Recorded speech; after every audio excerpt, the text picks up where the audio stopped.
Advent Rising for the Xbox is an epic sci-fi adventure that you're sure to have fun with, but it lacks the polish of a truly great title.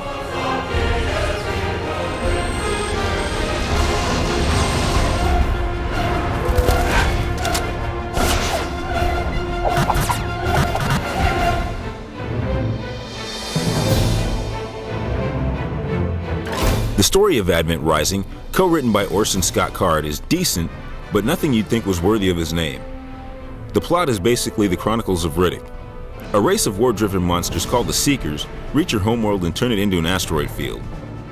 You're Gideon Wyeth, one of the only human survivors who meets a friendly alien race known as the Aurelians, which tell you about the Seekers and hidden powers you have yet to learn. In an effort to create a non-linear adventure, the game makes you choose between two supporting characters to save near the beginning of the story. Rather than create two separate stories where each character has meaning afterwards, they pretty much just stop existing. Another distracting element is the game's dialogue.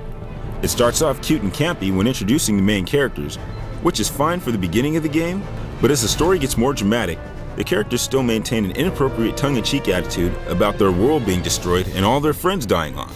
You know, it just occurred to me that this is the only thing I have left from home. You mean you forgot to pack underwear? Hey, I was just kidding.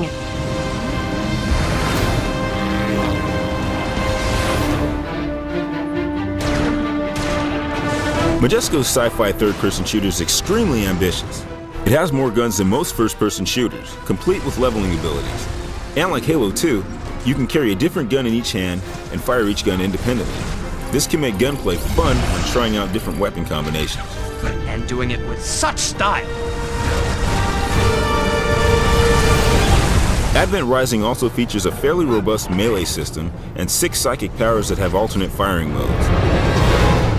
This leads to some pretty diverse fighting, and some of the powers like Lift and Time Shift are extremely fun to use. After you get your psychic powers, almost nothing will be able to stop you. You'll also pilot a number of vehicles, like the Halo Warthog-inspired Scythe, gun turrets, and fighter planes. For all the ambitious features of Advent Rising, there's plenty of annoying bugs to go along with it. Sometimes cutscenes and scripted events just won't trigger, meaning you'll have to repeat from the last checkpoint. There are also times when you just don't know where to go, and the game will give you generic objectives that don't help.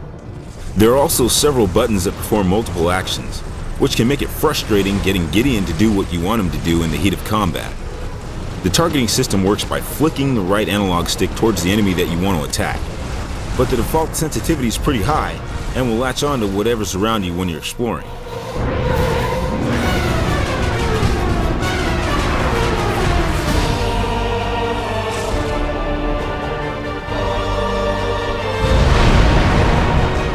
The graphics in Advent Rising are quite beautiful at times, but are hard to enjoy when you see them at 3 frames a second.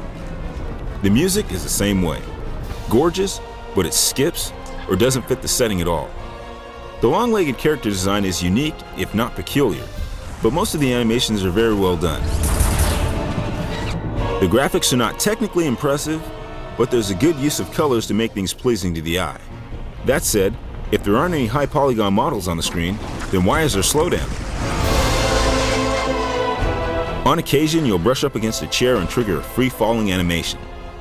Or sometimes your character will move to a different part of the environment suddenly for no reason. For all the effort put into making Advent Rising an immersive adventure, there's still plenty of bugs like that to jar you out of it.